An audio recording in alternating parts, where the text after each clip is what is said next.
ગુજરાતના પાટનગર ગાંધીનગરમાં આજે બે ભાવુક દ્રશ્ય સર્જાયા। એક તો વિધાનસભાની અંદર અને બીજું વિધાનસભાની બહાર। વિધાનસભાની અંદર જે તમામ કલાકારો આવ્યા હતા, જેમને વિધાનસભા ગૃહની કામગીરી બતાવવાની હતી, તેમાં ખુશીનો માહોલ હતો કે અમને લોકોને બોલાવવામાં આવ્યા, અમારા માટે ખુશીનો માહોલ છે, એટલે ક્યાંક ને ક્યાંક કલાકારો પણ ખુશ હતા। તો બીજી તરફ સચિવાલય ગેટ નંબર 1 ની બહાર ગુજરાતનું ભવિષ્ય ઢસડાતું હતું। ક્યાંક પોલીસ સાથે ઘર્ષણ થતું હતું અને પોલીસ અમને ટીંગાટોળી કરીને લઈ જતી હતી। નમસ્કાર, નિર્ભય ન્યૂઝ સાથે હું છું રિદ્ધિ।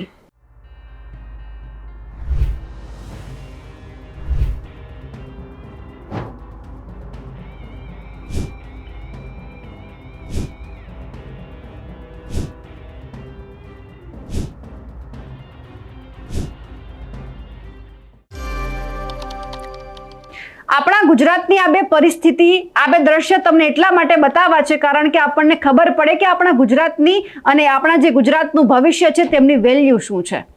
કારણ કે જે કલાકારો, હા, આપણા ગુજરાત માટે મોંઘેરા કલાકારો કહેવાય, એમના આગતા સ્વાગતા માટે આપણા ધારાસભ્ય, મંત્રીઓ હજુર હતા। તમામનું ભવ્ય સ્વાગત કરવામાં આવી રહ્યું હતું। કેમ? કારણ કે એક કલાકારની નારાજગી સામે આવી અને પછી કહેવામાં આવ્યું કે બધા જ કલાકારોનું જમણવાર ગોઠવવામાં આવશે। તો બીજી તરફ આપણું જ ગુજરાતનું જે ભાવિ ભવિષ્ય છે રોડ ઉપર ઢસડાતું હતું, પોલીસ એમની સાથે ગેરવર્તણૂક કરી રહી હતી, એમની સાથે ઘર્ષણ થયું હતું, એમની ટીંગાટોળી કરી રહી હતી। ક્યાં છે આપણા ધારાસભ્ય, આપણા મંત્રીઓ કે જેમને આ લોકોનું સાંભળવાનું છે? એ જગ્યા પર એવો કલાકારની આગતા સ્વાગતા કરે છે। અમને કોઈ જ વાંધો નથી કલાકારની આગતા સ્વાગતા કરવામાં આવે, પણ સાહેબ તમે એ તો જુઓ કે તમારો જ સચિવાલય ગેટ નંબર 1 ની બહાર આ જે શિક્ષકો છે તેમની સાથે શું થઈ રહ્યું છે। ગુજરાત રાજ્યમાં છેલ્લા 15 વર્ષથી વ્યાયામ શિક્ષકની ભરતી નથી થઈ, એટલે વિરોધ થવાનો છે। આ લોકોએ આટલા વર્ષથી મહેનત કરી છે, તો એક નોકરી માટે એ લોકો માંગી રહ્યા છે કે કાયમી નોકરી આપો।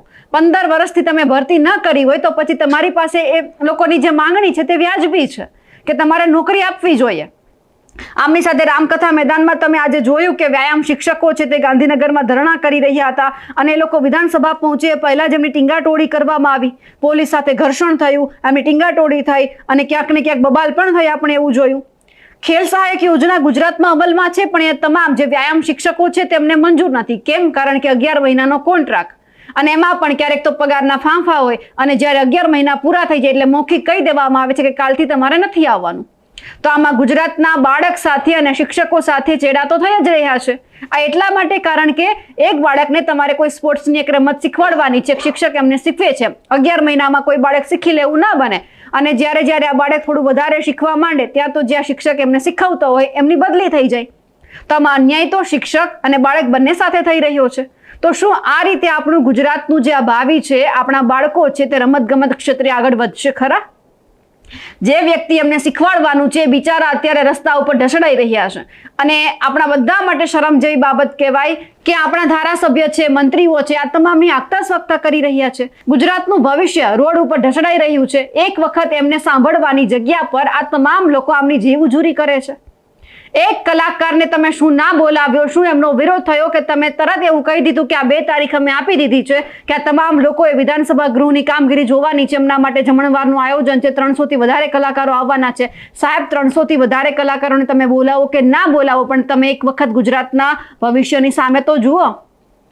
આ લોકો માટે તમે શું કર્યું? બીજી તરફ તમે એ જોયું હતું કે જે ટેકનિકલ કૌશલ્ય આધારિત પગાર ધોરણ લાગુ કરવામાં આવે, ખાતાકીય પરીક્ષા રદ કરવામાં આવે, એ તમામ મુદ્દાને લઈને આરોગ્ય કર્મચારીઓ છે આ ચોક્કસ મુદતની હડતાળ ઉપર ઉતર્યા છે, 10 દિવસથી વિરોધ પ્રદર્શન કરી રહ્યા છે। તમને એમાં ક્યાંય ધ્યાન આપવાની જગ્યા પર તમને અત્યારે આ સૂજી રહ્યું છે કેમ તમારા વિધાનસભાનું સત્ર પૂરું થઈ રહ્યું છે એટલા માટે જે અત્યારે કલાકારોનો વિવાદ આવ્યો હતો એ તમને આંખે વળગ્યો। આવા તો આપણા કેટલાય ઉમેદવારો છે કે જે રાત દિવસ ત્યાં ઊભા રહી અને વિરોધ કરે છે। તમારી પાસે ખાલી એક મુદત માંગે છે કે તમે એમને મળો, એમની સાથે વાતચીત કરો, એમના જે પ્રશ્ન છે એ સાંભળો, પણ તમારી પાસે કોઈને સાંભળવા માટે સમય નથી। બસ તમારી પાસે સમય છે તો તમામ કલાકારોની આગતા સ્વાગતા કરવાનો।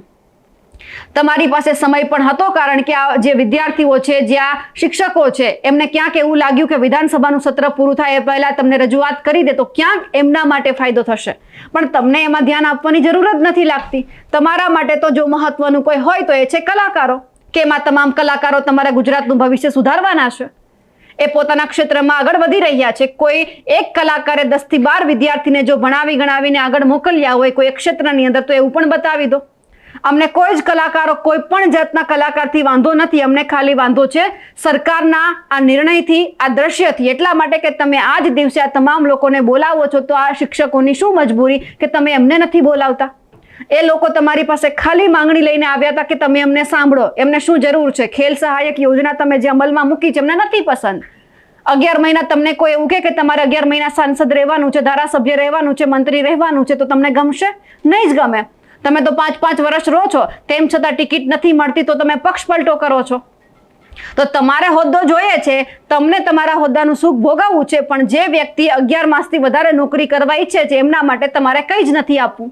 તો પછી આ શિક્ષકોનો શું વાંક કે તમારે જોવાનું હતું કે તમે જ્યારે તમારા ધારાસભ્ય તમામને આગતા સ્વાગતા કરતા હતા, કોઈક તો તમને આવીને કહી ગયું હશે ને કે અત્યારના જે આ બાળકો છે, શિક્ષકો છે, એ રસ્તા ઉપર ઢસડાઈ રહ્યા છે, એમની સાથે એક વખત વાતચીત કરી લો.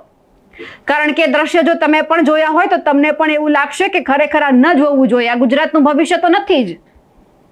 એક કલાકાર, મને એમાંથી તમે કોઈ પણ વ્યક્તિ બતાવી દો કે આ કલાકારે કોઈ ગુજરાતના એક બાળક માટે સારી કામગીરી કરી અને એમને સ્પોર્ટ્સ લેવલ એટલે કે ખેલ સહાયક જે અત્યારે યોજના અમલમાં મૂકી છે એ અંતર્ગત પણ એક સારી સ્પોર્ટ્સ સંકુલમાં એડમિશન લેવડાવ્યું હોય કે પછી એમને આગળ મોકલ્યો હોય. જે લોકો મહેનત કરી રહ્યા છે એમનું તો સાંભળો.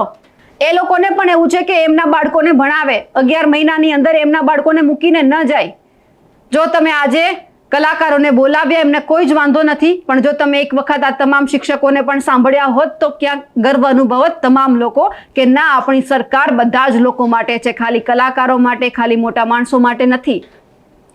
આજે શિક્ષકોનો શું વાંક છે કે આ ભર ઉનાળે વિરોધ પ્રદર્શન કરી રહ્યા છે, એમની મહેનતનું માંગી રહ્યા છે, તેમ છતાં તમે એમની મહેનતનું નથી આપતા. એ તો ક્યાંક વ્યાજબી જ નથી. મહેનત કરે છે પછી માંગે છે. અને તમે કેટલા ખુશ છો તમે તમામ કલાકારોને બોલાવીને? હજુ પણ ક્યાંક એમાં એવું સામે આવશે કે કોઈક કલાકાર નારાજ છે એટલે તમે ફરી એક વખત આવું આયોજન કરશો અને એમને ખુશ રાખવાના પ્રયત્ન કરશો. માન્યું કે ગુજરાતની અંદર અલગ અલગ ક્ષેત્રમાં આ લોકો આગળ છે એટલે ગુજરાતનું નામ રોશન કરે છે, પણ આ શિક્ષકોનું, આવા કર્મચારીઓનું, આવા ઉમેદવારોનું શું કે એમને પણ ગુજરાતનું નામ રોશન કરવું છે, તમે તક નથી આપતા. તમે તક આપશો તો એ લોકો ગુજરાતને આગળ વધારશે જ. એમનામાં એટલી કાબિલિયત છે કે એ લોકો કામગીરી કરીને તમને બતાવશે.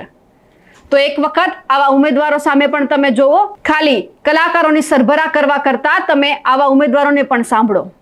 અમારા અહેવાલને લઈને આપનું શું કહેવું છે કમેન્ટ કરીને ચોક્કસથી જણાવજો. સાથે જ અમારી નિર્ભય ન્યૂઝ ચેનલને લાઇક, શેર અને સબસ્ક્રાઇબ કરવાનું ભૂલશો નહીં. નમસ્કાર.